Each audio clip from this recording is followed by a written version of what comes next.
কিয়ামতের আগে আগে আরো কিছু মানুষকে আল্লাহ পাক কিন্তু শূকর এবং বানরে পরিণত করবেন। এই হাদিসটা কি জানেন? হাদিসটা শুনে রাখেন, এটা আখিরুজ জামান বা কিয়ামতের আলামত সংক্রান্ত হাদিসগুলোর মধ্যে পাবেন। আল্লাহ রাসূল সাল্লাল্লাহু আলাইহি ওয়াসাল্লাম বলেছেন, কিয়ামতের আগে আগে আমার উম্মতের মধ্যে, ভালো করে শোনেন, কিয়ামতের আগে আগে আমার উম্মতের মধ্যে একদল মানুষ বের হবে যারা মদ পানকে হালাল মনে করবে। কাকে?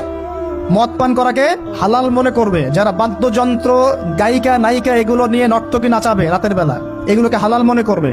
যারা অশ্লীলতা, বেহায়াপনাকে জায়েজ করে নিবে, ঠিক আছে, এরকম কয়েকটা পাপের কথা বলে নবীজি বলছেন একদিন সকালবেলা আল্লাহ পাক তাদেরকে ঘৃণিত বানরে পরিণত করবে।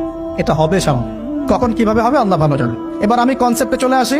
এই যে পৃথিবীতে নেমে আসলাম, তাহলে আমরা কোত্থেকে আসছি ভাই? আমরা কি পৃথিবীর অধিবাসী ছিলাম? আমরা জান্নাতে ছিলাম, ওখান থেকে আল্লাহ পাক পাঠিয়েছে। এবার পৃথিবীতে এসে আদম আলাইহিস সালামের যুগে খুব একটা দুর্ঘটনা ঘটে নাই, একটা ঘটেছে। কয়টা? একটা।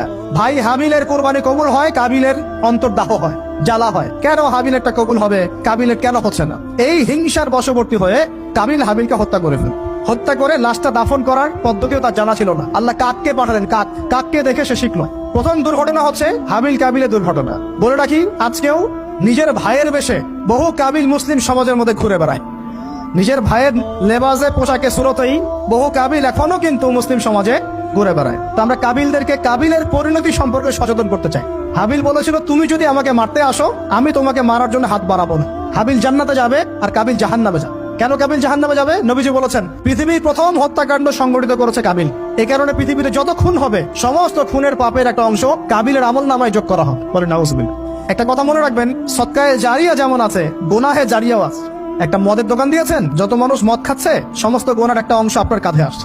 সিনেমা হল করেছেন, মানুষ সারাদিন নেকটা ছবি দেখে, নগ্ন ছবি দেখে, যত মানুষ এখানে পাপ করবে, সমস্ত পাপের একটা অংশ আপনার কাঁধে যাবে। আবার একটা মাদ্রাসা করেছেন, যত মানুষ এখানে দ্বীনি ইলম শিখবে, এই নেকির একটা অংশ আপনি পাবেন ইনশাআল্লাহ। মরে গেলেও কবরে পাবেন ইনশাআল্লাহ। আল্লাহ পাক আমাদের সবাইকে সদকায়ে জারিয়া করার তৌফিক দেন, গোনাহে জারিয়া থেকে বাঁচিয়ে রাখুন। খুব খেয়াল রাখবেন, আল্লাহ পাক আমাদের হেফাজত করুন বলি আমিন। এবার ওই যুগ শেষ, নূহ আলাইহিস সালামের যুগ। এই যুগে আল্লাহর একই সুন্নত, নূহ আলাইহিস সালাম 950 বছর দাওয়াত দিলেন, 40টা বা 80টা পরিবার ইসলাম কবুল করেছে, বাকিরা করে নাই। যারা করে নাই আল্লাহ পাক তাদেরকে ডুবিয়ে মারলেন, যারা করেছে আল্লাহ পাক উদ্ধার করলেন। সোজা কথা, আজকে সারা পৃথিবীতে যত মানুষ আমরা বেঁচে আছি না, আমরা কোনো না কোনো ভাবে ওই 80 পরিবারের সদস্য। আমরা ভাই ভাই, আমরা ওই ফ্যামিলি, 80 ফ্যামিলির অন্তর্ভুক্ত। কিরকম করে? নূহ আলাইহিস সালামের 4 সন্তান ছিল। কয় সন্তান?